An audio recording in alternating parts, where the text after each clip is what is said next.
Bonjour à tous, que l'Éternel Dieu vous bénisse, que l'Éternel Dieu vous garde. Bienvenue donc à cet enseignement sur le mot rat. On continue donc notre série et on approfondit. On approfondit les Écritures afin d'avoir un meilleur jugement, d'apprendre à discerner ce qui est bien et ce qui est mal devant l'Éternel notre Dieu, d'apprendre à avoir un jugement juste et de marcher dans la justice par la foi. Remettons ces quelques instants à l'Éternel notre Dieu, notre Père, si vous le voulez bien. Père très saint, nous te rendons grâce en le précieux nom de Yeshua. Nul n'est comme toi dans le ciel. Tu es notre Dieu et nous sommes tes enfants. C'est toi qui nous as rachetés afin que nous puissions être à toi. Forme-nous, façonne-nous, Seigneur, sonde nos cœurs, sonde nos reins. Vois s'il y a des ténèbres encore dans nos cœurs.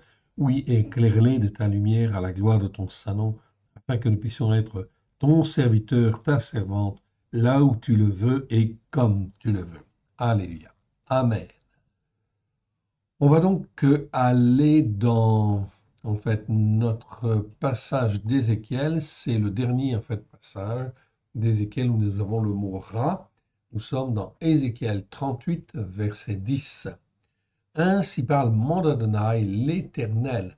En ce jour-là, des paroles s'élèveront dans ton cœur au plus profond de toi-même. Tu formeras des pensées de malheur, etc. Là, on parle en fin de compte de Gog, en fait, ici. Donc, on verra que l'Éternel Dieu va susciter Gog contre son peuple. Oui, bien sûr, dans le but de glorifier son nom et de faire que toutes les nations puissent savoir qui est l'Éternel. On va y venir, on verra un petit peu le contexte tout à l'heure. On va donc, comme on fait à l'habitude, revoir la définition du mot rat, effectivement. Donc le mot rat, j'y viens. Donc je descends en fait ici pour que ce soit plus centré. Donc le mot rat, on l'a vu. Voilà. Et en fin de compte, on va le commenter. Commenter en fait ici. Voilà. Bon, je vois que c'est visible pour tout le monde. Ok. Et on va faire quelques commentaires en fait aussi aujourd'hui par rapport à la situation. En fait ici, que nous avons entendu au niveau des actualités. Le pape est mort, donc le chef des catholiques est mort. On va donc faire quelques commentaires aussi là-dessus, de manière en fin de compte à bien avancer et apprendre à avoir un meilleur discernement. Donc le mot ra, en fait ici, resh aïn, comme vous le voyez en fait ici, donc existe 663 fois dans 623 versets. C'est un adjectif. Première fois dans Genèse 2.9. Donc Genèse 2.9, là où l'Éternel, en fait ici, met dans le jardin d'Éden, ok, l'arbre de la connaissance du bien et du mal. C'est là où le mot rat en fait apparaît pour la première fois. Connaissance du bien et du mal, c'est donc extrêmement en fait important afin d'apprendre à bien discerner. Cette notion de mal en fait ici, nous l'écoutons effectivement en fin de compte ici selon les Écritures. Ce mot-là existe 663 fois dans 623 versets, je le rappelle, et effectivement on verra, effectivement quand on parlera tout à l'heure du pape, des catholiques, etc., est-ce qu'ils ont fait ce qui est bien devant Dieu au cours de ces 2000 années, en fait ici, ou en fait depuis que Yeshua est venu, bien évidemment. Donc on va apporter quelques précisions tout à l'heure. Ok, on va donc revoir la définition pour bien se mettre à l'esprit les différents mots, effectivement, dont on aura besoin. Donc ras, ça veut dire mal, mauvais, ce qui est mal, ce qui est mauvais, les graves. Selon, en fin de compte, les racines hébraïques anciennes, ok, la racine rechaïn est l'emblème de tout ce qui est terrestre, opaque et mauvais, en fait, ici. Ok. Il existe une variante de ce mot hébreu, ra, ok, qui en fait nous donne ra'a, qui exprime d'abord le féminin de l'adjectif ra, ok, bien évidemment. Ensuite, ra en fait, peut vouloir dire quelque chose, en fin de compte, d'augmenter, un mal augmenté, en fait, ici. C'est pourquoi on pourra traduire par une bête féroce plutôt qu'une bête mauvaise. Okay, comme c'est le cas dans Genèse 37.20 ou Genèse 37.33. Cependant, on trouve une autre traduction en fait, du mot Ra, ok, dans, en fait, Ézéchiel 34, 25, où on parle des animaux sauvages. Donc là, c'est pas traduit par bête féroce, mais par animaux sauvages. Donc Ra, on pourrait le traduire aussi comme ça. Ainsi, dans Genèse 37, 20 et 33, pourrait être traduit par une bête sauvage, ou encore mieux, une bête de malheur, en fait, ici. Ok. On y reviendra, évidemment. Donc, en effet, le mot Ra'a veut bien dire effectivement malheur. Voilà pourquoi on pourrait traduire par bête de malheur. En effet, le mot, en fin de compte, Ra'a, en fait, ici, veut dire malheur.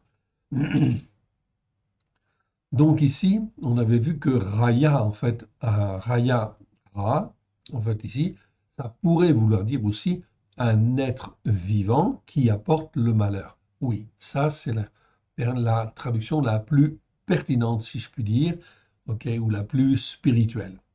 En effet, le mot Ra veut bien dire malheur.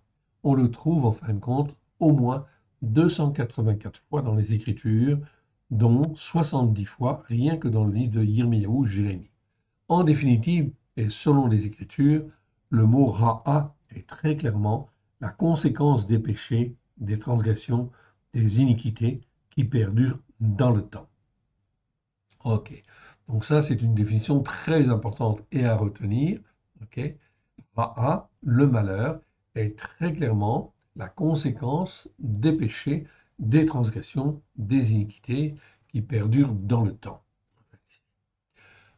Ensuite, nous avons vu, donc là, on pourrait effectivement refaire un petit commentaire par rapport effectivement au pape qui vient de mourir. Ok, son enterrement a lieu effectivement samedi, et vous verrez en fait effectivement que en fait le monde entier, en fait ici, est focalisé bien sûr sur en fin de compte cet homme qui en fin de compte, ok, n'a pas fait en fait ce qui est bien devant Dieu. Est-ce que ce qu'il a fait, c'est bien ou c'est mal? La réponse, en fait, vous le voyez, en fin de compte, ok, d'après les Écritures, il a fait ce qui est mal devant Dieu. Pourquoi? Eh bien, tout simplement parce qu'il a fait, en fin de compte, comme a fait Jéroboam. Et dans les Écritures, on dit que Jéroboam a fait ce qui est mal devant Dieu. Donc, on peut dire que le pape ou le responsable en fait des catholiques ou les catholiques d'une manière générale ont fait ce qui est mal en fin de compte devant Dieu, en fait ici, tout simplement parce qu'ils n'ont pas fait comme l'Éternel Dieu l'aurait voulu. On y reviendra tout à l'heure. Je donnerai plus de détails là-dessus.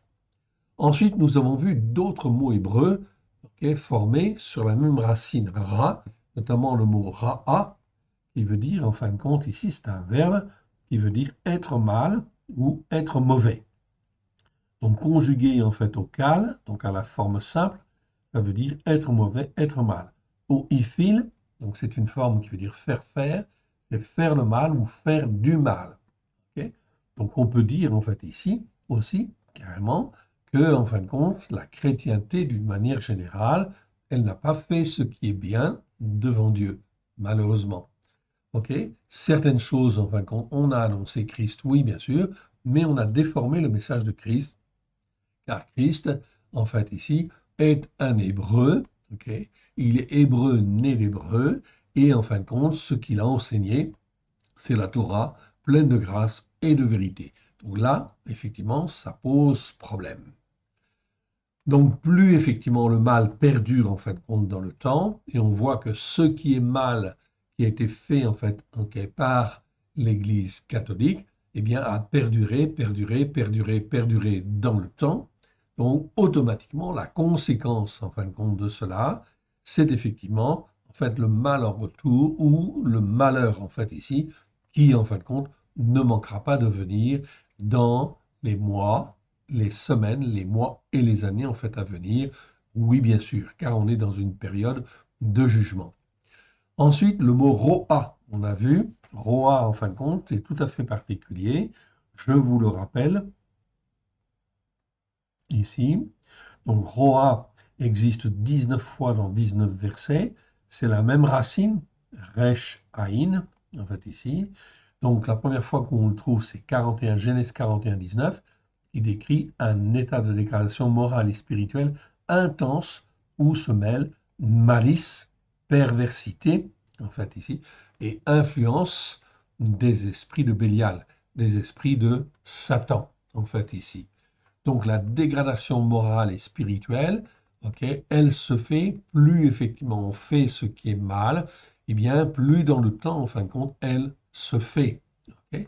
Je ne peux vous donner ici qu'un exemple bien concret. Le fait de faire ce qui est mal fait en fin de compte au niveau de l'Église catholique, au niveau de Rome, en fait ici.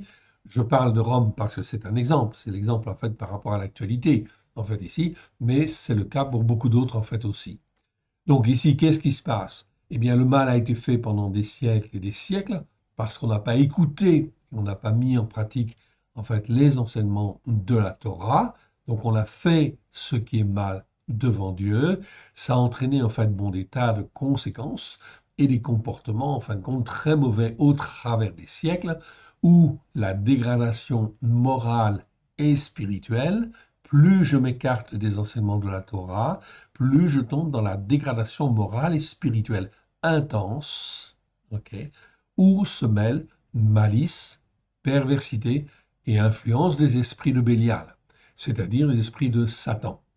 Donc on peut, en fait, on ne va pas refaire toute l'histoire, oui bien sûr, mais la dégradation morale et spirituelle intense que l'on a vu au travers de certains siècles a amené, en fait, ici, la malice dans l'interprétation des choses, la perversité, oui même, et l'influence des esprits de Bélial, notamment, on peut citer, à titre d'exemple, l'Inquisition, on peut citer, en fait, ici, en fait, le génocide des Juifs, etc.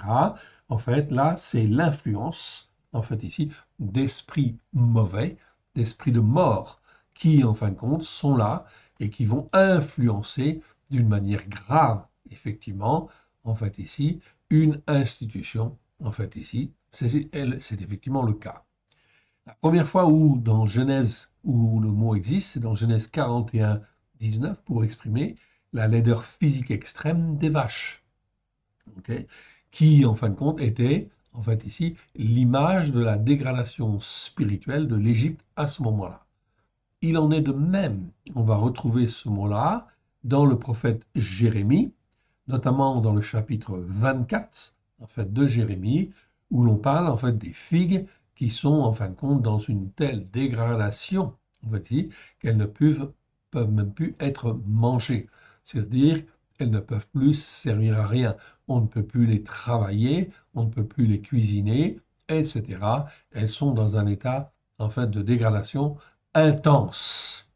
C'est exactement la même chose quand le Seigneur, par son esprit, dit à Jérémie que Judas, à ce moment-là, est comme en vêtement des figues de très mauvaise qualité. Ils ne peuvent plus être travaillés. Ils ont été avertis, ok, mais en fait, ils n'ont pas écouté. En fait, ici, ils ont persévéré dans la mauvaise voie.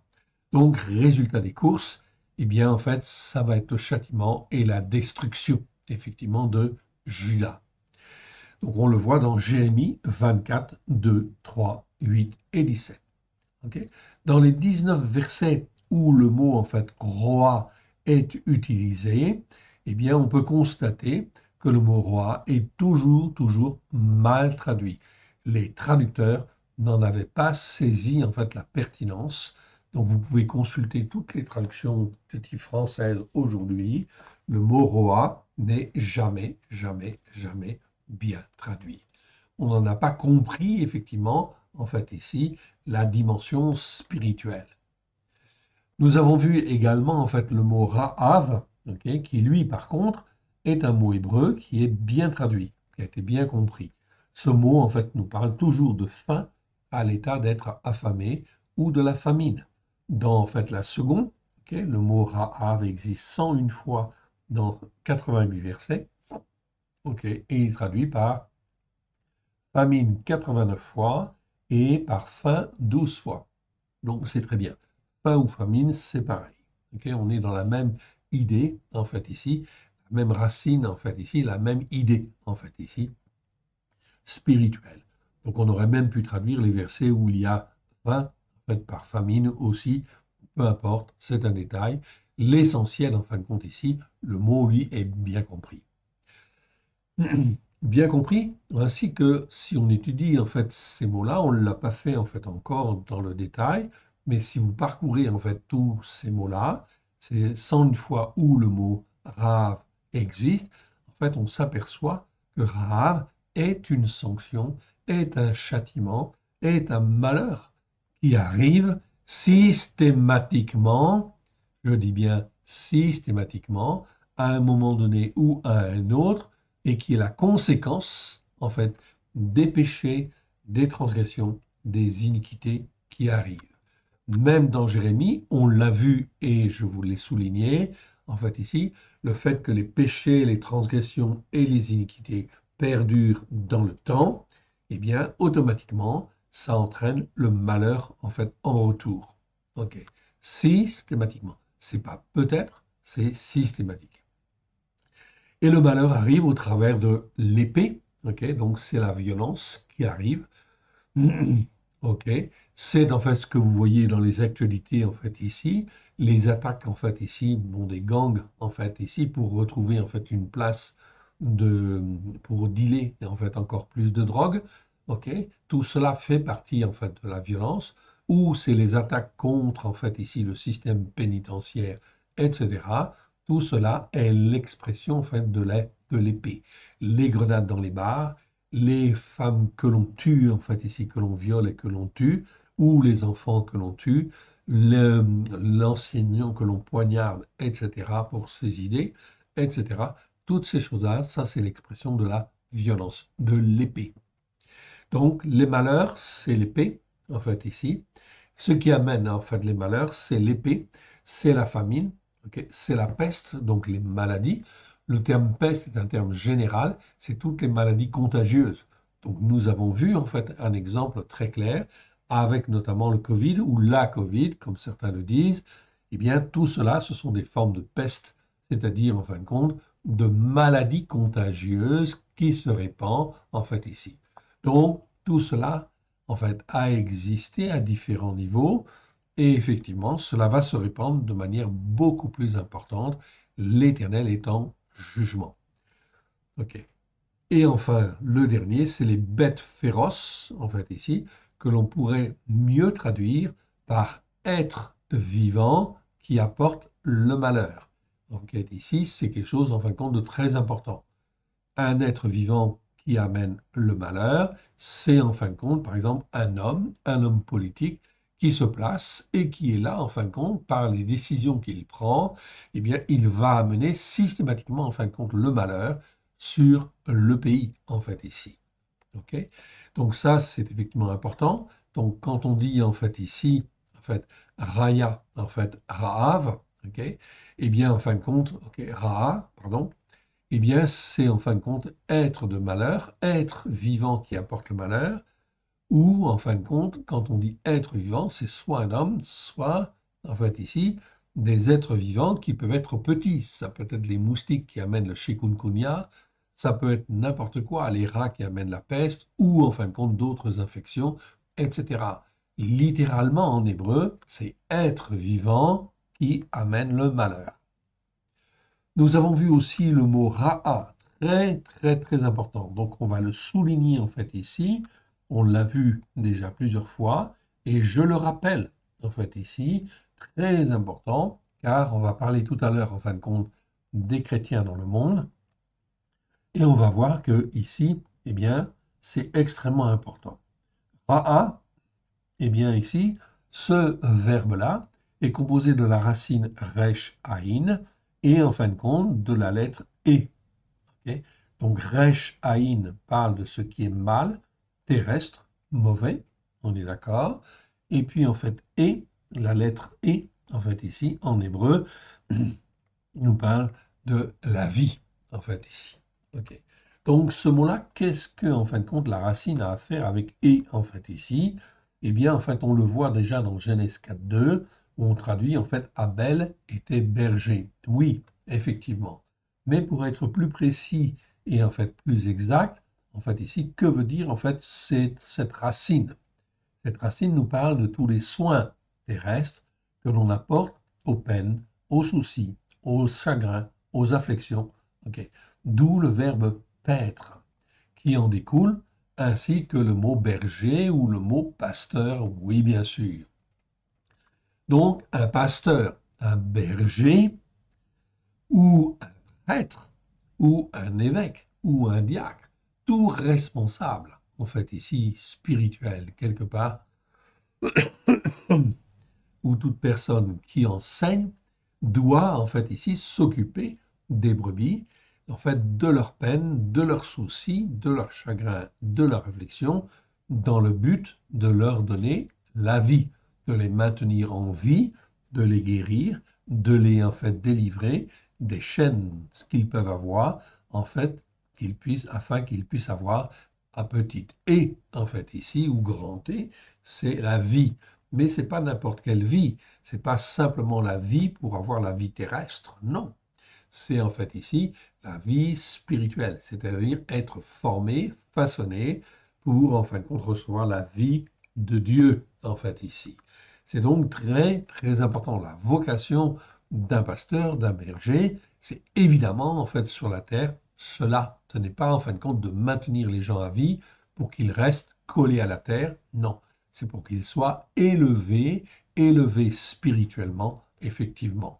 C'est donc là quelque chose d'extrêmement en fait important au vu de cette définition. On peut constater en fait ici des choses en fin de compte très très très importantes. Je vais vous le montrer en fait ici. Je vous demande juste quelques secondes, le temps de réduire en fait ici, afin de ne pas mettre trop de désordre dans ma base. Alors j'en arrive en fin de compte ici à un diagramme, ok, que vous allez voir, que je vais voir en fait ici, que l'on va voir. Alors, que l'on va voir en fait ici, attendez, j'y vais. Alors, j'y vais, on y arrive. Voilà, très bien, on y arrive. Voilà. J'en arrive en fin de compte à un diagramme en fait ici, puisque le pape en fait est mort. Ok, je voulais en fin de compte souligner aussi quelque chose. Donc le pape, c'est en fait la religion catholique, oui bien sûr. Ok. Donc je ne suis pas fan de la religion catholique, je suis né catholique, oui. Ok. Par la grâce en fin de compte de Dieu, j'ai été élevé effectivement, en fait là-dedans, effectivement. Au départ, je n'étais plus pratiquant, comme je l'expliquais dans mon témoignage, depuis très longtemps, car je trouvais que c'était, en fait, on n'avait pas les réponses qu'il fallait. Ok. Puis, en fin de compte, comme je vous l'ai dit, en 90, j'ai donné mon cœur et ma vie à Yeshua dans une église évangélique, oui, bien sûr. Et là, en fin de compte, j'avais tellement, tellement envie, en fait, de Dieu, que, en fin de compte, ici, l'onction du Saint-Esprit est venue. Et ce soir-là, en fin de compte, j'ai été rempli, rempli du Saint-Esprit. Ok. Merci, Seigneur. Et ma vie, en fin de compte, a changé. A changé, en fin de compte, ce soir-là, en fait, d'octobre 90.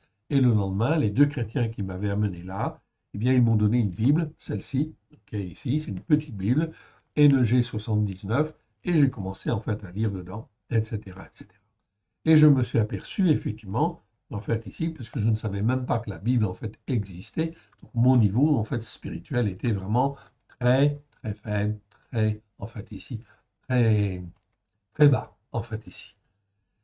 Donc c'est ça qui en fin de compte qui est en fait extrêmement important, c'est de constater effectivement que en fait ici, dans l'état actuel, en fait ici, que se passe-t-il?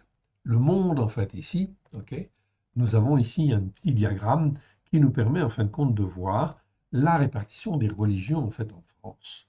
Donc nous sommes en 2025. Ici, c'est un diagramme des statistiques qui datent de 2027, 2007, mais en réalité, ça ne change pas grand-chose en quelques années, en fait, ici. Les chrétiens, en fait, ça représente, en fait, ici, en fait, on le voit, 33%, en fait, ici, des croyants dans le monde. OK?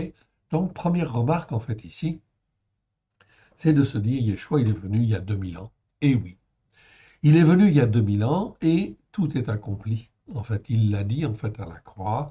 Et en fin de compte, rien de la part de Dieu n'a freiné, en fait, ici, le développement, en fait, ici, de la bonne nouvelle, de la parole de Dieu révélée pleine de grâce au travers de Dieu. Mais 2000 ans, en fin de compte, après, on s'aperçoit effectivement que les chrétiens, dans l'ensemble, en fait, il n'y en a que 33% en fait aujourd'hui, au bout de 2000 ans. Alors, est-ce que le Père a eu une faiblesse, en fait, ici? Est-ce que l'Esprit de Dieu, en fait, n'a pas pu agir ou pu faire? C'est impossible. En fait, l'Éternel Dieu est tout-puissant. Ok? L'action de Yeshua, elle est parfaite. Tout est accompli à la croix. Et l'action de l'Esprit Saint, en fin de compte, ne peut pas manquer pour accomplir la volonté de Dieu. La volonté de Dieu qui est, en fait, ici, d'instituer, en fait, ici, la Torah partout dans le monde. Nous constatons, en fait, en 2025, que, en fin de compte, seulement, en fin de compte, ok, 33% de la population mondiale, et nous sommes, en fin de compte, 8 milliards d'individus. Eh bien, seulement 33% sont dits chrétiens. Oui, bien sûr. Parmi, en fin de compte, ceux qui, en fait, sont chrétiens, eh bien, en fin de compte, il y a 16%, en fin de compte, de catholiques, 17%, on va dire, des protestants, 5,78%, orthodoxes, 3%, anglicans, 1%, et les autres, 5,77%.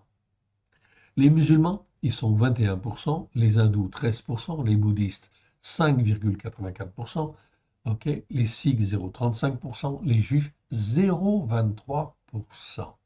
Et pourtant, tout est parti d'eux, ok, etc.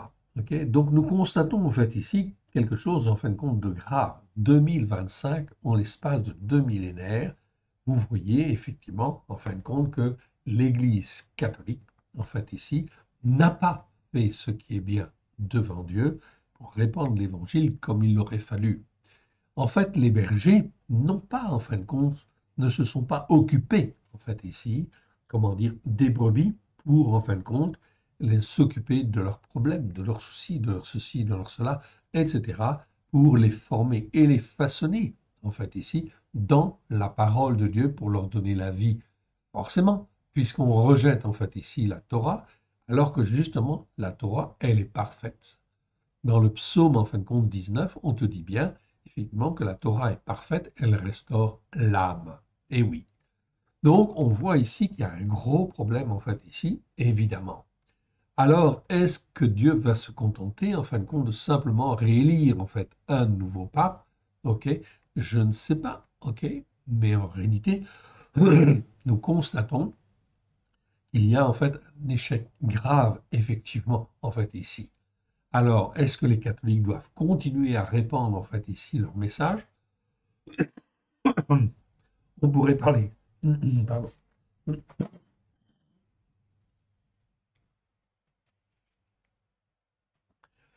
On pourrait parler en fait de la même chose en fin de compte des protestants, en fait ici, ou des évangéliques. Si on fait un peu plus de détails, la population mondiale en 2022, c'est 8 milliards d'individus. Les chrétiens en général, c'est 2,6 milliards. Les catholiques, 1,4 milliard d'individus. Vous vous rendez compte? Si effectivement, en fait, le pape et toute son organisation avaient, en fait, ici, reconnu que la Torah et la vérité n'avaient pas été dans la théologie du remplacement, eh bien, résultat des courses, aujourd'hui, il y aurait bien plus de 1 milliard, 1,4 milliard de croyants sur la terre, en fait, ici. Donc, on peut dire que c'est un échec des hommes qui, en fait, n'ont pas écouté et n'ont pas mis en pratique comme il fallait. C'est mal devant Dieu.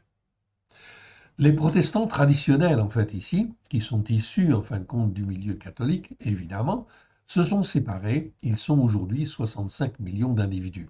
Heureusement, c'était une bonne chose qu'ils se séparent, évidemment.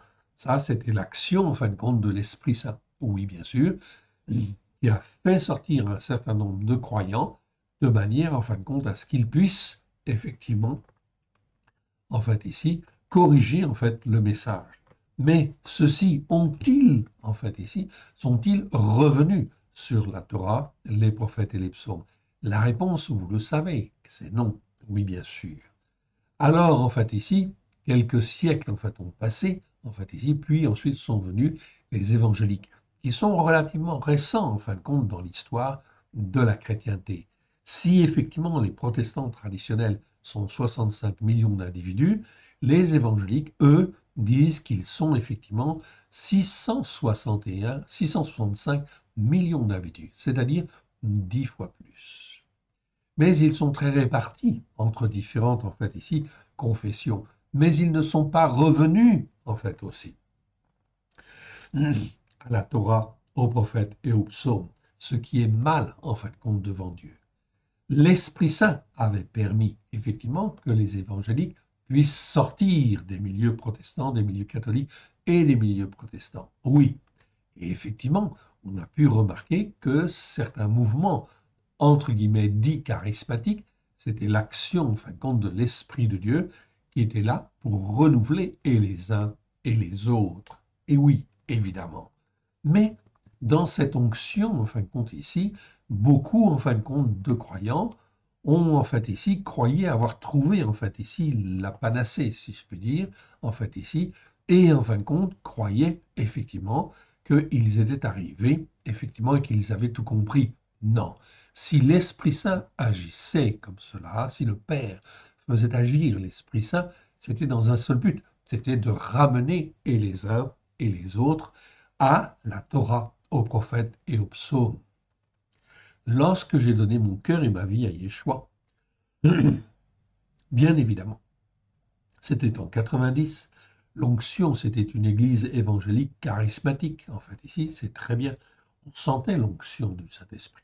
Okay, et lorsque l'on lit, en fait, la parole de Dieu, eh bien, effectivement, c'est ce que j'ai fait. Je faisais ça 8 heures, 10 heures par jour.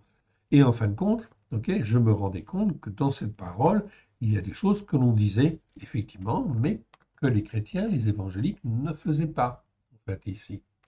Eh bien, je posais beaucoup de questions. Je disais, mais pourquoi vous faites comme ça alors que c'est écrit comme ça? Donc, dans ma naïveté, en fait, ici, de croyants nouveau-nés, etc., eh bien, en fin de compte, on essayait de me répondre d'une manière ou d'une autre, etc., mais je voyais bien que ça ne collait pas et que ça n'allait pas. Mon choix a été toujours, en fait, ici, de dire que la parole de Dieu, c'est la vérité. Si la parole de Dieu, c'est la vérité, alors je l'écoute et je la mets en pratique.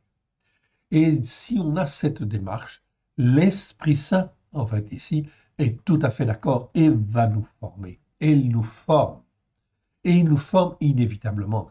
Ça m'a conduit par mon attitude à être perçu comme un rebelle, oui bien sûr, quelqu'un qui ne veut pas se plier, effectivement, mais peu importe, la parole de Dieu, elle est là. Il faut l'écouter et la mettre en pratique avec grâce et vérité. Après, ça m'a obligé, en fin de compte, à sortir, bien sûr, des églises. Et quand je suis sorti, en fin de compte, des églises, eh bien, en fin de compte, j'ai vu qu'il fallait faire le Shabbat. J'ai vu qu'il fallait faire les fêtes de l'Éternel, etc. Alors, j'ai commencé à étudier et j'ai commencé à les faire.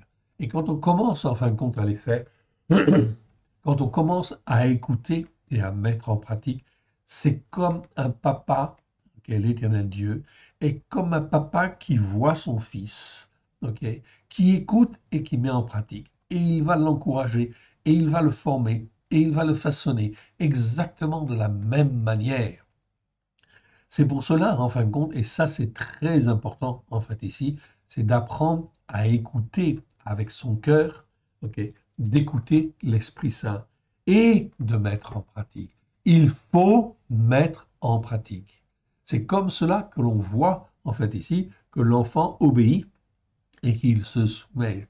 C'est comme ça que l'Éternel Dieu voit le croyant qui a donné son cœur et sa vie à Yeshua, et bien qui voit en fin de compte le croyant qui commence à en fin de compte marcher selon un jugement juste, en fait ici, et dans la justice par la foi. Car Yeshua a tout accompli à la croix, même si je ne sais pas bien faire en fait au départ, peu importe, l'Éternel Dieu est là pour nous former et nous façonner à l'image de Christ, afin que nous puissions être un avec le Père, le Fils et le Saint-Esprit. Tout cela se fait au travers, bien évidemment, en fin de compte, de l'écoute de la parole de Dieu, et en fait, cela consiste aussi à dire que la Torah est la vérité. Ensuite, il y a les orthodoxes, 0,8 milliards d'individus, les anglicans, etc. Okay, Est-ce que tous ces croyants, est-ce qu'ils écoutent et est-ce qu'ils mettent en pratique? Ok, cela fait 2000 ans que Yeshua est venu, et vous voyez qu'aujourd'hui, on en est en fait encore à se poser en fin de compte des questions, et ces rivalités en fait entre les uns et entre les autres. Les rivalités entre les uns et les autres, ça n'a aucun intérêt et ça ne mène nulle part. La seule chose qu'il faut reconnaître, c'est que la Torah est la vérité, il faut l'écouter et la mettre en pratique, parce que ça, c'est la parole en fin de compte de Dieu. Et c'est extrêmement important dans les temps qui viennent.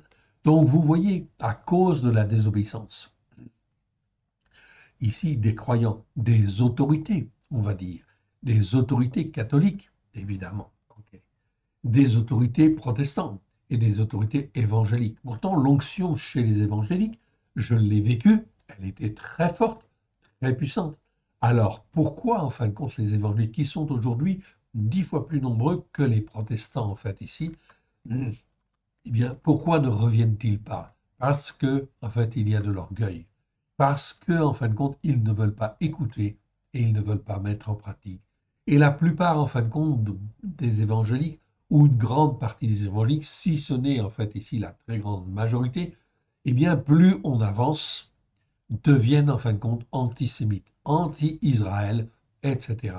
Très humanistes, etc. Mais, en fait, ici, ils ne reviennent pas à la Torah. Ils s'endurcissent dans leur cœur à tel point, en fait, ici, que cela n'est certainement pas agréable aux yeux du Père.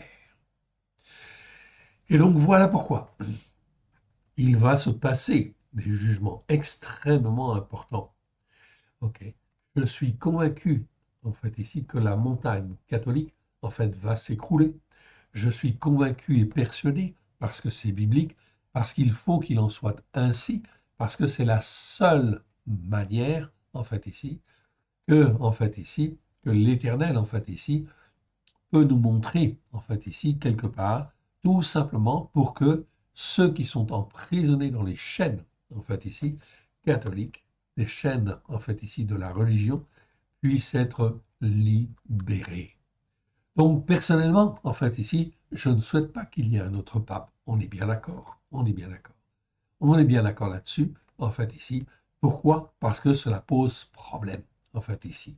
On n'est pas dans la vérité. Et on ne peut pas soutenir, en fait, ici, justement, cette organisation, ok, cette entité religieuse, comme toutes les entités religieuses existantes. Non, on ne peut, en fait, absolument pas agréer n'importe quelle montagne spirituelle, ni colline spirituelle. La seule montagne spirituelle qui doit être la nôtre, qui doit être devant nos yeux, c'est la montagne de Sion. C'est la montagne de la sainteté de l'Éternel. Oui, bien sûr. Celle-là, c'est la bonne. Donc il faut revenir, en fait, ici, et il faut témoigner dans ce sens. Vous allez voir, samedi, c'est effectivement, en fin de compte, ok, l'enterrement, enfin la cérémonie pour l'enterrement du pape, effectivement. Et là, vous allez voir le monde entier qui est là. Et vous allez voir effectivement quelle séduction, en fin de compte, il y a là, bien évidemment. C'est bien dommage. Voilà pourquoi il faut s'accrocher et il faut écouter la Torah, témoigner en fait autour de nous, mais ne pas participer à des choses qui sont fausses, qui sont idolâtres. On ne peut pas agréer l'idolâtrie, c'est impossible. C'est impossible devant Dieu. Il faut donc en fait prendre position par rapport à ça. Ok. Je reviens donc à mon texte en fait où nous étions en fait tout à l'heure. Nous étions donc dans Ézéchiel 38. Ézéchiel 38, c'est le dernier passage de Ézéchiel où l'on va trouver le mot rat. Donc Ézéchiel 38, 10. Ok. Donc l'Éternel parle là, en fin de compte, d'Israël. En fait, ici, même chose. Israël, en fait, ici, au cours des siècles, n'a pas écouté. Et donc a été détruit, oui, bien sûr, à cause, en fin de compte, de l'idolâtrie. Ce qui s'est passé, en fait, pour Israël et ce qui s'est passé pour Juda, c'est exactement ce qui se passe aujourd'hui, en fait, ici, pour l'Église, en fait, en général. L'Église en général est dans l'erreur. L'Église a-t-elle commis le péché de Jéroboam? Nous avons fait une brochure là-dessus. Nous avons fait des séminaires là-dessus. Ils sont disponibles sur notre chaîne YouTube à l'école de Yeshua et également sur notre site www à l'école de Yeshua. Écoutez-les si vous ne l'avez pas écouté, parlez-en autour de vous, mais en fait ici, il faut être sérieux, car les malheurs arrivent. Et il est déjà tard. Dans ce passage de Ézéchiel 38, on va relire le verset 3, en fait ici. Tu diras, ainsi parle mon Adonai l'Éternel. Voici, j'en veux à toi Gog, prince de Roche, et Mécher et de Touval. Okay, donc là, on parle bien en fin de compte de Gog. Gog, c'est une puissance qui vient du septentrion, okay, donc du nord en fait a priori, mais c'est le nord spirituel, donc c'est pas forcément le nord physique, bien qu'il y ait toujours en fin de compte une relation générale. Okay, donc ici, Israël est revenu, a été en fait ici, comment dire, rapatrié en fait sur la terre d'Israël. Et oui. Il y a donc en fin de compte ici actuellement environ 10 millions en fin de compte d'habitants en Israël et il y en a 5 millions à peu près qui sont dispersés de par le monde. Ils vont rentrer en fait en Israël, oui, ok, parce qu'on ne voudra pas en fin de compte des Juifs dans en fait parmi les nations, oui. Donc ils vont revenir. Ils vont revenir et en fin de compte par la grâce de Dieu et Dieu va leur comment dire, changer leur cœur et va les former, les façonner comme ils auraient dû être formés. Mais avant, en fin de compte, il va s'occuper, je dis bien avant, il va s'occuper des nations. Voilà pourquoi la coupe, en fin de compte, de la colère de l'Éternel, que Jérémie décrit dans Jérémie 25, eh bien, en fin de compte, l'Éternel Dieu dit à Jérémie, fais-la boire à toutes les nations, cette coupe de la colère. Voilà pourquoi la coupe de la colère, eh bien, elle va se répandre. Elle va se répandre sur toutes les nations. Oui, bien sûr. Ça va se faire progressivement, évidemment, dans le but que les uns les autres puissent se poser les bonnes questions et puissent revenir sur la Torah, écouter et mettre en pratique, évidemment. Apprendre à écouter et apprendre à mettre en pratique s'il est possible. Donc, il y a bien un temps de préparation. Yeshua, il va revenir, oui, mais c'est pas maintenant. Donc, tous les gens qui disent et qui attendent que Yeshua revienne pour éviter en fait, d'être dans les malheurs, okay, d'être sujet à l'épée, à la peste, aux famines, aux bêtes féroces, okay, ça, c'est une erreur. C'est se comporter comme une vierge folle. La vierge sage, elle amasse de l'huile. En fait, ici, elle fait des réserves. Donc, ce qui veut dire qu'il faut écouter et il faut mettre en pratique. C'est comme cela que l'on amasse de l'huile, en fait, pour sa lampe, afin que sa lampe puisse briller devant le Seigneur. C'est extrêmement important. On continue avec le verset 10. Donc, quand en fait ici les enfants d'Israël vont entrer en fait dans le pays, ok, ce qui va se passer, c'est que Gog en fait va être jaloux. En fait ici, donc il y a des nations, ok, et des puissances qui ne vont pas être d'accord évidemment. Donc ils vont en fait ici foncer sur Israël évidemment. C'est l'Éternel Dieu qui le permet, oui, et qui va le faire dans le but de glorifier son nom sur toute la terre. Verset 10. Ainsi parle mon Adonai l'Éternel. En ce jour-là, des paroles s'élèveront dans ton cœur au plus profond de toi-même contre Israël. La position, en fin de compte, ici, qu'aujourd'hui, les chrétiens, en fait, qu'ils soient catholiques, protestants, évangéliques ou autres, ou n'importe qui, tout se passe par rapport à Israël. Donc, ce qui veut dire, est-ce que l'on est pour Israël, soutenir Israël, encourager Israël, c'est très bien. Ainsi parle mon Adonai l'Éternel. En ce jour-là, des paroles s'élèveront dans ton cœur, au plus profond de toi-même. Tu formeras des pensées de malheur. Eh oui, des pensées de malheur, ici c'est bien malheur, ok, sur effectivement, en fin de compte, Israël. Parce qu'Israël, c'est le premier-né. C'est en fin de compte, ok, le premier-né que l'Éternel n'a jamais abandonné et qu'il va relever. Et donc, les nations, ceux qui sont méchants, en fait, ici, eh bien, vont se lever contre, évidemment. Verset 11, tu diras, je monterai contre un pays ouvert, je fondrai sur les hommes tranquilles, en sécurité dans leur demeure, tous, tous dans des habitations sans murailles et n'ayant ni verrou ni porte. J'irai faire du butin et me livrer au pillage, porter la main sur des ruines maintenant habitées, sur un peuple recueilli du milieu des nations, sur un peuple recueilli du milieu des nations. Donc vous voyez en fin de compte ici, c'est en fin de compte tous ceux qui sont rentrés en fait en Israël, ayant des troupeaux et des propriétés, et occupant des lieux élevés du pays. Donc, ils ont déjà compris un certain nombre de choses, cela. Sheva et dedans, les marchands de Tarchis et tous leurs lionceaux, ok, te diront, viens-tu pour faire du butin?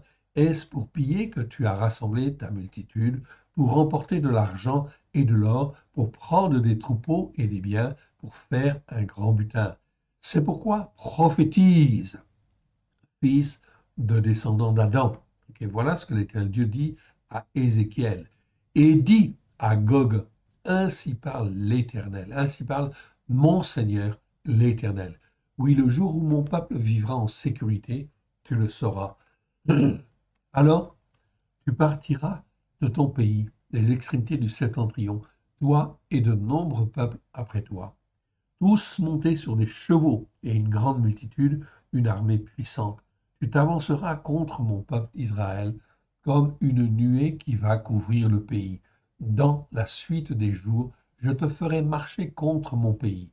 Donc, c'est sous la puissance, en fin de compte, de Dieu. Oui, bien sûr, Dieu le permet. Je te ferai marcher contre mon pays, afin que les nations me connaissent. Ok. Quand je serai sanctifié par toi sous les yeux, ô Gog. Ainsi parle mon Adonai l'Éternel. Est-ce toi de qui j'ai parlé jadis par mes serviteurs les prophètes d'Israël, qui ont prophétisé alors pendant des années que je t'amènerai contre eux? En ce jour-là, le jour où Gog marchera contre la terre adamique d'Israël. Déclaration de mon Adonai l'Éternel, la fureur me montera au nez. Et le Seigneur, en fin de compte, fera toutes ces choses, ainsi qu'il est dit, en fin de compte, dans le dernier verset, ici, je vous le montre, ok. Je manifesterai ma grandeur, ce passage se termine, je ne vais pas tout lire, je manifesterai ma grandeur et ma sainteté, je me ferai connaître aux yeux de la multitude des nations, et elles sauront que je suis l'Éternel. Donc, l'Éternel, il est maître des circonstances. Il est maître de tout ce qui se fait, et tout ce qui se fait selon, en fait, ici, non pas forcément ce qu'il veut, mais ce qu'il permet dans le but de faire éclater sa gloire. C'est donc là très, très, très important, évidemment. Donc, dans les temps qui viennent, tous les chrétiens, en fait, ici, qu'ils soient catholiques, protestants, évangéliques, le Seigneur, en fait, ici, au travers de cette période prophétique dans laquelle, en fait, nous sommes, est en train d'appeler à la repentance. Et les uns et les autres, repentez-vous, car le règne de Elohim est proche. Et ce règne, c'est un règne où, en fin de compte, tout est basé, bien évidemment, sur la Torah, les prophètes et les psaumes. Quand, en fait, Gog marchera, en fait, ici, je souligne, en fait, entre parenthèses, contre la terre adamique d'Israël. Ah, très bien. Ça veut dire quoi? En fait, c'est pas facile, en fin de compte, à traduire, mais je retrouve le mot Adama, en fait, ici. C'est-à-dire que, en fait, ici, Israël vit sur une terre. Oui, on est bien d'accord. Ok. La terre physique, c'est Eretz.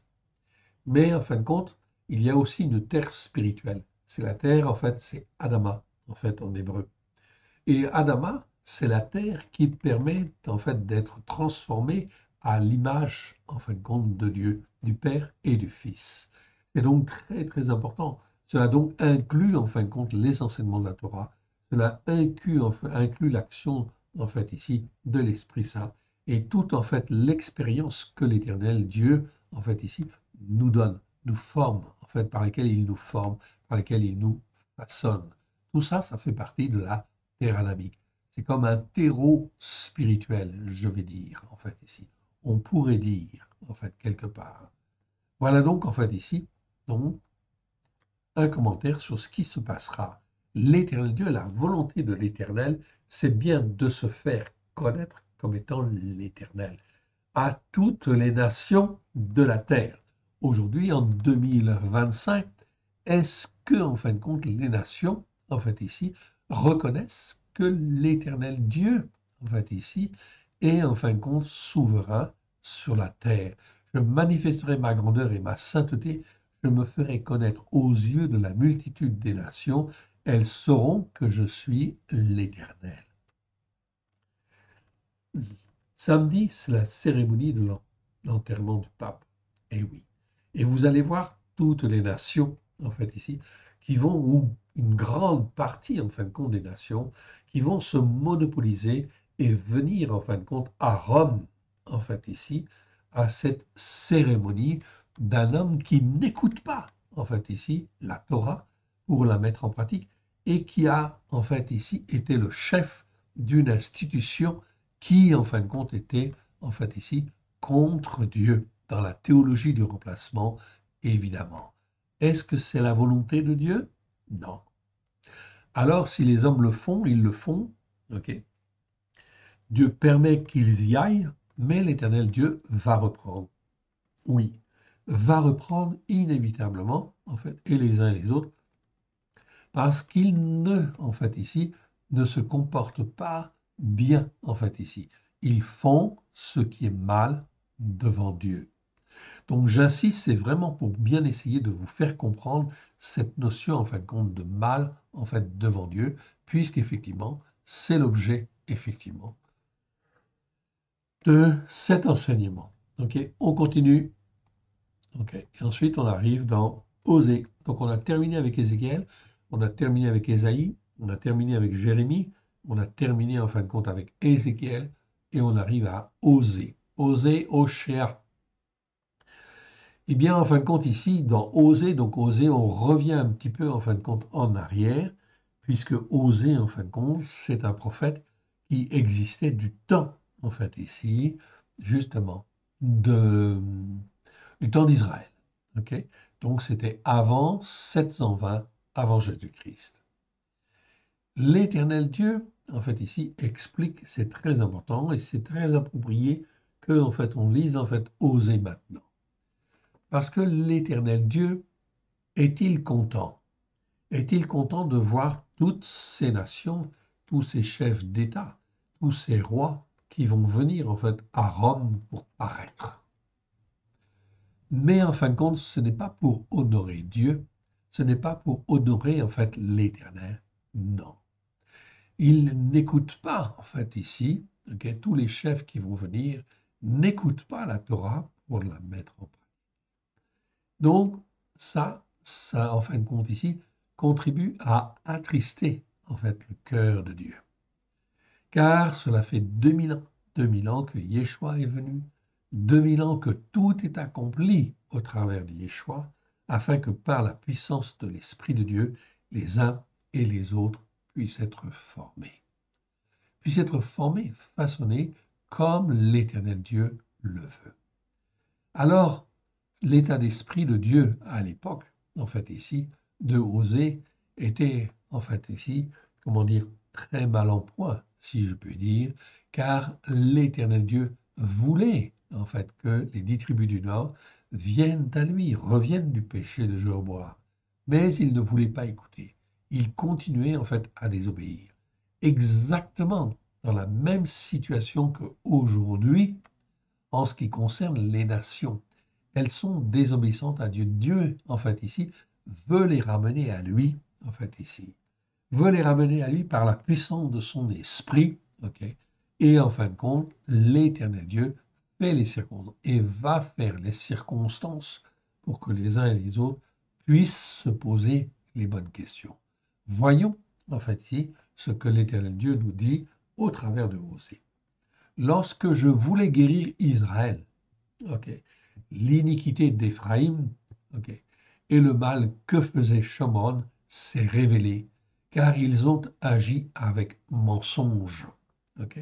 Donc ici, c'est bien le mot mensonge, en fait, ici, qui apparaît dans le texte, en fait, hébreu. Donc ici, ils ne voyaient pas de sincérité de cœur. en fait ici, hier, les enfants d'Israël, dans Éphraïm, dans Shomron, dans Samarie, en fait ici. Alors, en fait ici, la conséquence de ça, le voleur, en fait ici, est arrivé. C'est-à-dire qu'en fin de compte, il y a eu, en fin de compte, des voleurs, des vols, etc., à droite et à gauche. C'est exactement ce que nous voyons, en fait ici, dans nos sociétés, qui n'écoutent pas et qui ne mettent pas en pratique. Il y a donc, en fin de compte, des vols à droite. Combien de fois, en fin de compte aussi, on voit des voitures qui sont, en fin de compte, désossées parce qu'on veut, en fin de compte, récupérer les pièces détachées, etc. Je ne vais pas citer toute l'actualité, évidemment. Tout cela, en fin de compte, ça arrive à cause, en fait, de la méchanceté du peuple et du pays, parce qu'on n'enseigne pas ce qu'il faut. Ensuite, il est dit, le voleur est arrivé. La bande armée s'est répandue au dehors. La bande armée, en fait, ici, ok, c'est quoi la bande armée? Eh bien, c'est les actions, en fin de compte, ok, méchantes.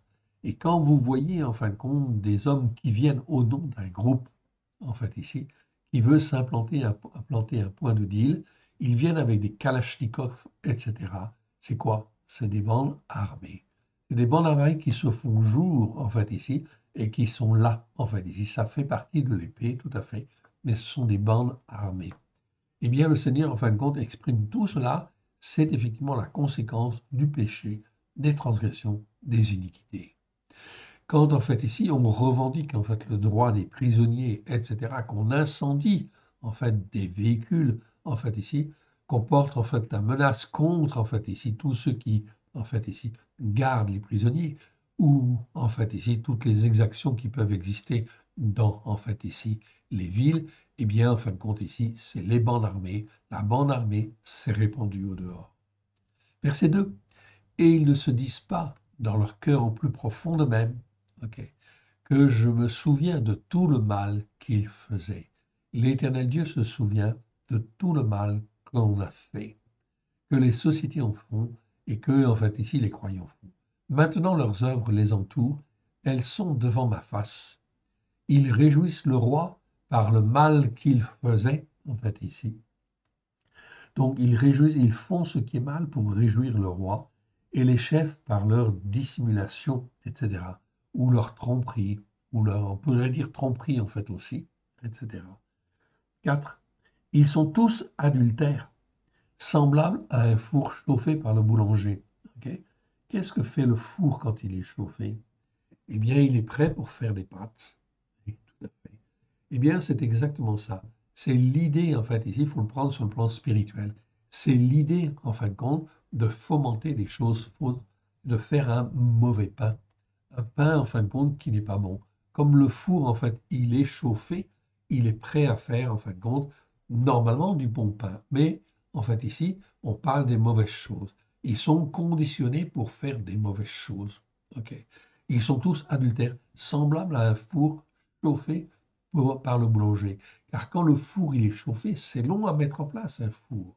Mais quand en fait il est en place, eh bien en fin de compte, on va faire une série en fin de compte de pains, une autre série de pains, une autre série de pains, etc. En fin de compte, ça va produire. Et ici, on est en train de dire, ça va produire des mauvaises choses. Il cesse d'attiser le feu depuis qu'il a pétri la pâte jusqu'à ce qu'elle soit levée. Donc ici, en fait, ici, il y a un temps pour tout. Donc le boulanger, il cesse, il ne va pas attiser encore le feu, puisque le feu, il est prêt, en fait, ici, et bien, en fin de compte, ok, depuis qu'il a pétri la pâte, ok, le feu est prêt, donc, en fin de compte, il ne va pas plus loin, jusqu'à ce qu'elle soit levée et prête à être mise au four. Au jour de notre roi, les chefs se rendent malades par les excès de vin. Le roi tend la main aux moqueurs. Ils appliquent aux embûches leur cœur, pareil à un four, en fait ici. Toute la nuit dort leur boulanger, et au matin, le four brûle comme un feu embrasé. Ils sont tous ardents comme un four, c'est-à-dire prêts à faire ce qui est mal.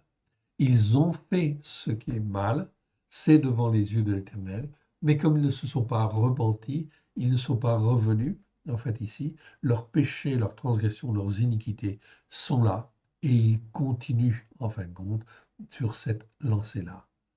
Ils sont tous ardents comme un four, et ils dévorent leurs juges.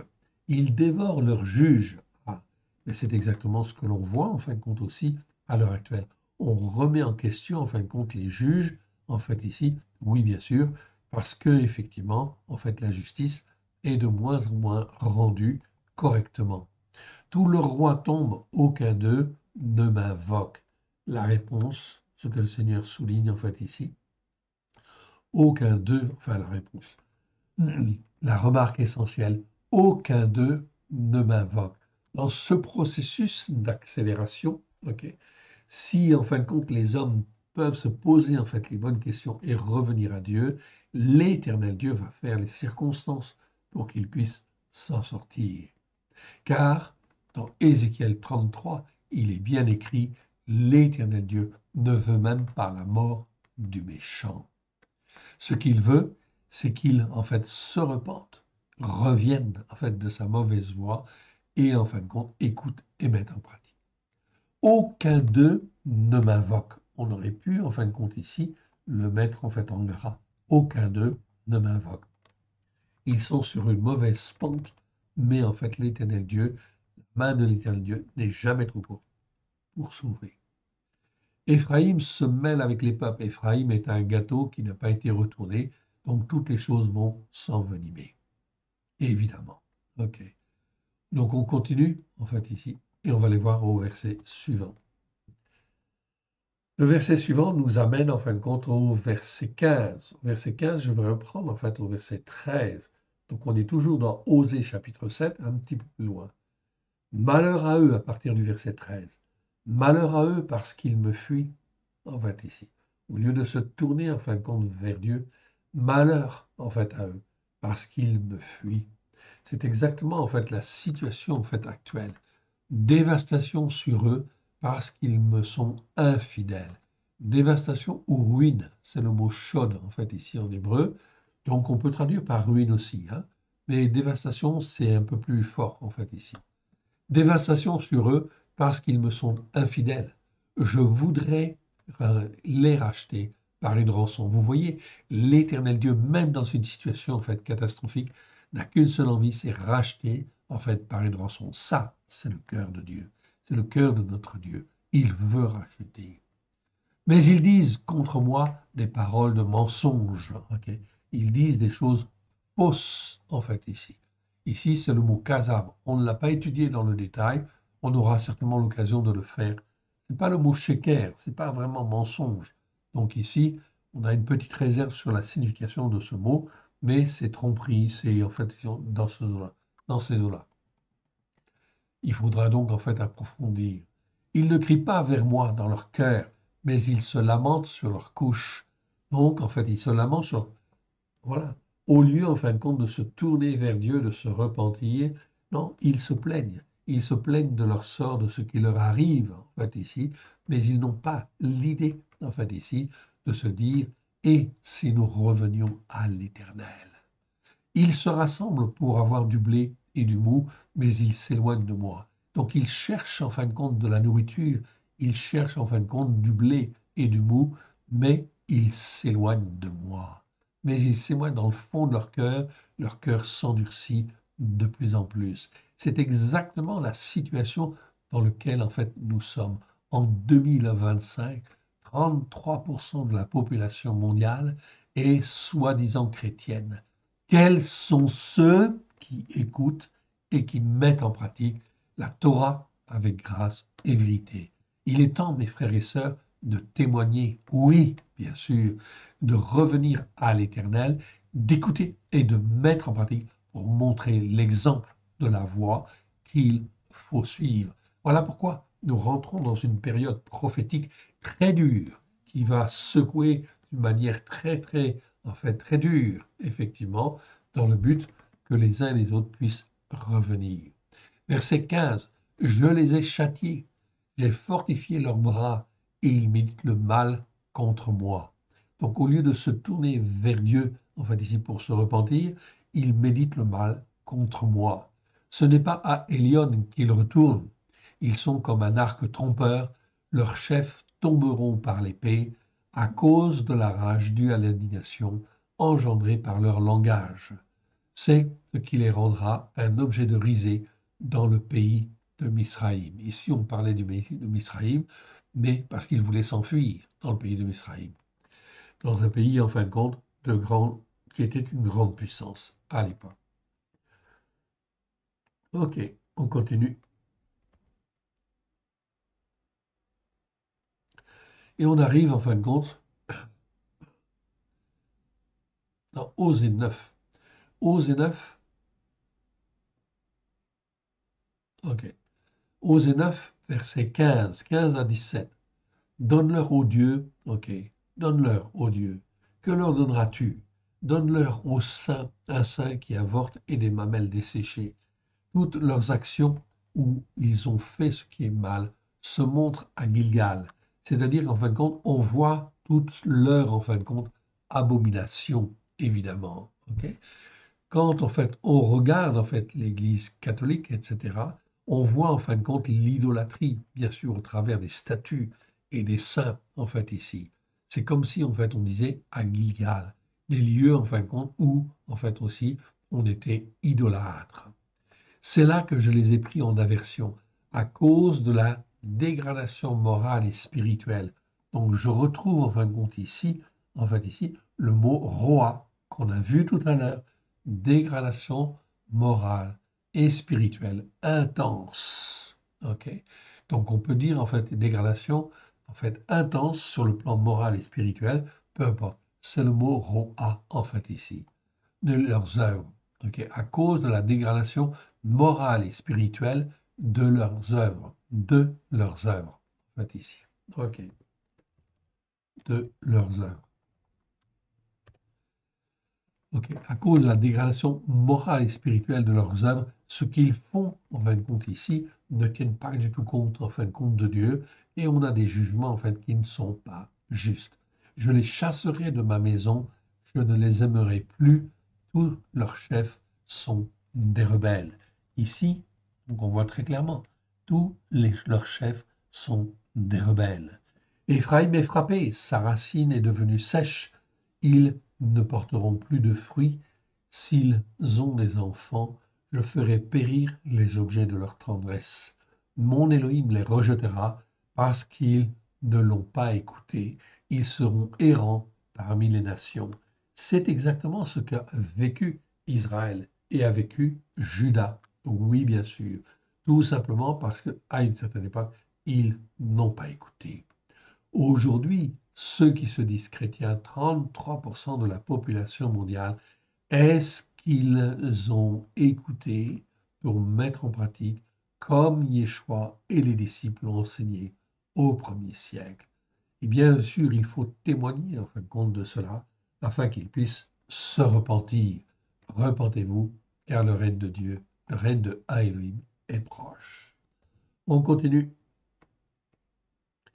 Et on arrive en fin de compte maintenant donc dans Osée 10, Osée 10, verset 15. Osée 10, verset 15, et je vais reprendre à partir du verset 12. Semer selon la justice par la foi. Okay, donc on voit bien en fin de compte ici, Tzedaka. On a vu ce mot-là, on l'a étudié dans le détail. Okay, Tzedaka. Semer selon la justice par la foi, en fait ici. Okay, donc c'est pas n'importe comment. Selon la justice par la foi, selon la justice, le mot de Tzedaka, et doit toujours être traduit par justice par la foi. Okay, ça c'est très important. On a fait les vidéos, vous pouvez les écouter, les réécouter, en fait ici. Ça c'est très important. Apprendre à marcher dans la justice par la foi, quel que soit en fin de compte le niveau spirituel où on est, dès lors que l'on revient à l'Éternel, même si on ne sait pas tout, dès lors qu'avec son cœur au plus profond de soi-même, on veut se repentir et s'attacher à Dieu, automatiquement l'Éternel Dieu sait le détecter et il l'entend. Il l'entend et il s'occupe en fin de compte de la personne qui veut se repentir. Oui. Semez selon la justice par la foi, moissonnez selon la bonté, défrichez-vous un champ nouveau, il est temps de chercher l'Éternel, jusqu'à ce qu'il vienne et répande sur vous la justice. Donc on voit ici, c'est le mot tzedek qui est traduit, en fait ici, par justice. C'est tout à fait normal. Mais ici, c'est le mot tzedaka. et tzedaka, voilà pourquoi, en fait, ici, ces deux mots ont la même racine. Ok, donc il parle de justice, on est d'accord. Et en fait, ici, tzedek, c'est le vrai mot qui veut parler de justice. Et ici, tzedaka, en fait, ici, ça se termine par un kamatz et, vous le voyez, en fait, ici. Ok, et ça, c'est la justice par la foi, en fait, ici. C'est une justice extraordinaire. Dès lors que tu donnes ton cœur et ta vie à Yeshua, en fait, ici, ok, tu es, en fait, ici, tu reconnais Yeshua comme ton Seigneur et ton Sauveur. Et là, tu es à l'instant, en fait, ici, tu es sauvé. La justice par la foi, en fait, opère à l'instant où tu déclares avec ta bouche, en fait, que Yeshua est ton Seigneur, ton Sauveur et ton Maître. À l'instant même, la justice par la foi est opérationnelle. La justice par laquelle tu apprends à marcher par la foi. Pour apprendre quoi? Pour apprendre à écouter et à mettre en pratique. Il n'y a pas 36 solutions. Si tu n'apprends pas à écouter et à mettre en pratique, tu vas tomber automatiquement. C'est impossible en fin de compte de résister dans ce monde si on n'est pas formé, façonné, en fait, comme Dieu le veut. Il est temps de chercher l'Éternel jusqu'à ce qu'il vienne et répandre sur vous la justice, en fait, ici. Vous avez cultivé la méchanceté. Voilà, méchanceté, on a vu ce mot-là, en fait, aussi. C'est le mot récha, en fait, ici. Donc, récha, ok, qui existe 30 fois dans 29 versets.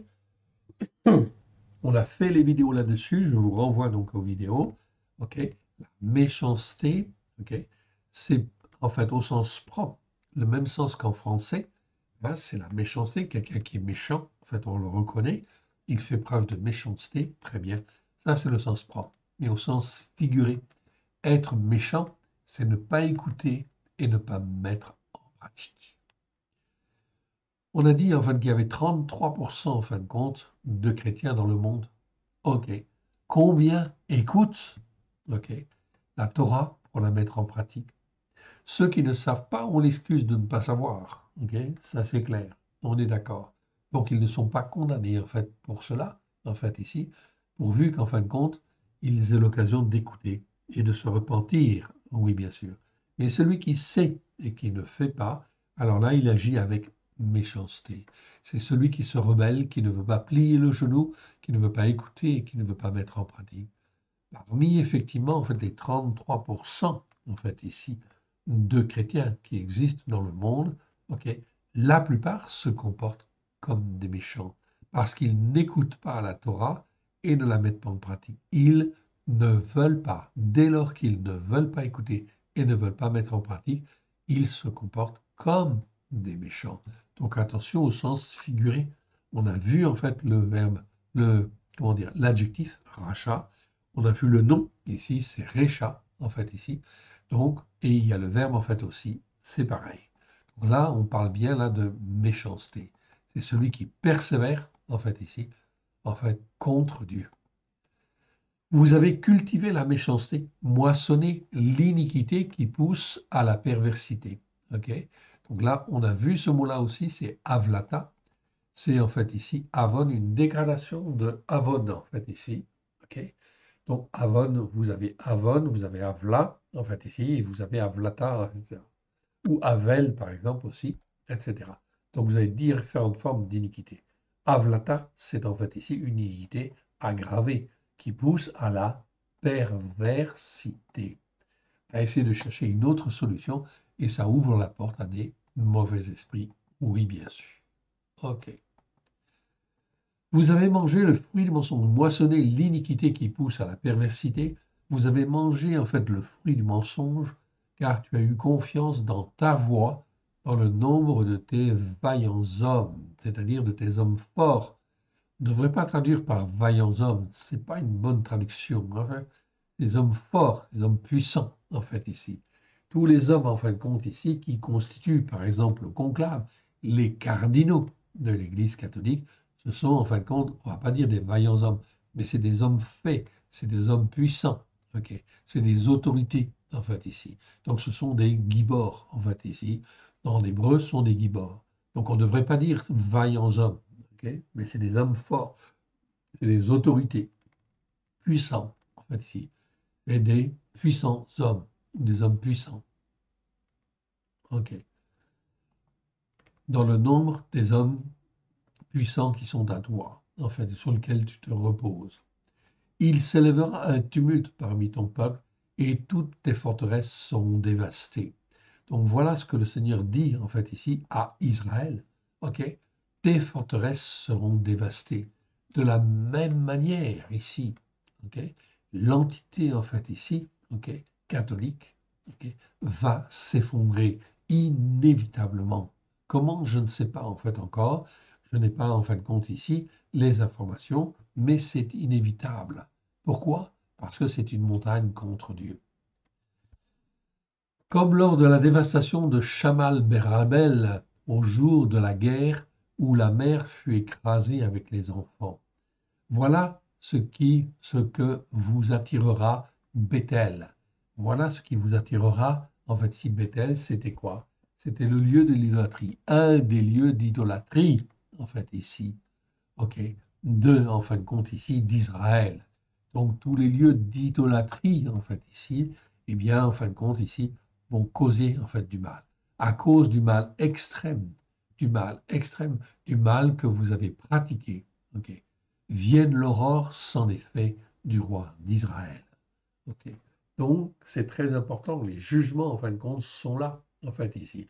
Il est impossible, en fin de compte, que les entités, en fait, ici, ayant développé les théologies de remplacement, il est impossible que ces entités spirituelles subsistent dans les temps qui viennent. C'est impossible. Ce n'est pas biblique. On continue? Allez, c'est parti. Et on arrive, en fin de compte, maintenant dans Joël. Joël, déchirez, en fait, ici. Déchirez vos cœurs au plus profond de vous-même. Je reprends à partir du verset 11. Donc là, on est dans Joël, Yoël, chapitre 2, versets 12 à 14. Maintenant, encore, déclaration de l'Éternel. Revenez à moi de tout votre cœur, au plus profond de vous-même, avec des jeûnes, avec des pleurs et des lamentations. Déchirez vos cœurs au plus profond de vous-même. À chaque fois, c'est le mot, en fait, lévave, en fait, ici, ok, qui apparaît. Donc, c'est le cœur au plus profond de nous-mêmes. C'est jamais traduit dans nos Bibles. Ok, donc c'est lévab ou lévave. On peut prononcer lévave. 252 fois dans 230 versets. Ok, c'est bien le cœur au plus profond de nous-mêmes. Donc, ça veut dire qu'effectivement, il faut vraiment se poser les bonnes questions au plus profond de nous-mêmes, pas superficiellement, évidemment. Ok, déchirez vos cœurs au plus profond de vous-même et non vos vêtements. Donc ça sert à rien de faire de la simulation, de déchirer ses vêtements pour montrer qu'on veut se repentir. Non, c'est les cœurs qui doivent être déchirés. Revenez à l'Éternel, votre Elohim, car il est compatissant et miséricordieux. Je le disais en fait tout à l'heure, ok, ce que veut l'Éternel, quelle que soit la situation où on est, en fait ici, c'est que l'on se repente. Dès lors qu'il y a en fait un cœur qui se repent, l'Éternel Dieu qui sonde les cœurs et les reins le voit et il s'occupe de la personne. Car il est compatissant et miséricordieux, lent à la colère et riche en bonté. Il revient volontiers du malheur qu'il envoie. C'est pas il se repent, Dieu se repent pas. Non, il revient volontiers, ça on est d'accord, du malheur qu'il envoie. Donc le Seigneur envoie le malheur, mais s'il voit quelqu'un qui se repent, en fait ici, tout de suite, en fait ici, il revient, en fait ici, de sa position. Si, en fin de compte, les hommes et les femmes veulent écouter. Qui sait s'il ne reviendra pas et ne se repentira pas, et s'il ne laissera pas auprès de lui la bénédiction des offrandes et des libations pour l'Éternel, votre Elohim. Alléluia. Amen. On continue. OK. Et on arrive en fin de compte maintenant on arrive dans Joël. Joël chapitre 4, verset en fait ici 13. Et on va s'arrêter là pour aujourd'hui. Joël. Alors, Joël chapitre 4, verset en fait ici 13. OK? Donc, on va s'arrêter là pour aujourd'hui, en fait, ici, ok, afin de digérer aussi ce qu'on a entendu. Oui, bien sûr, ça va de soi. Ok.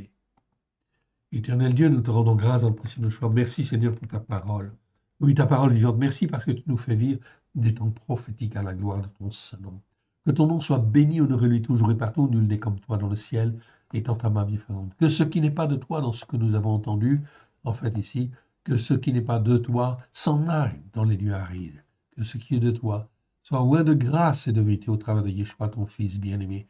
Et puisse, Seigneur, oui, trouver un terrain favorable dans nos cœurs y être planté, oui, afin que nous puissions être formés, façonnés, comme toi tu le veux, à la gloire de ton Saint-Nom.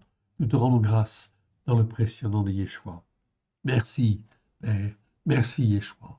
Merci, Esprit Saint. Amen. Que Dieu vous bénisse, que Dieu vous garde. Amen.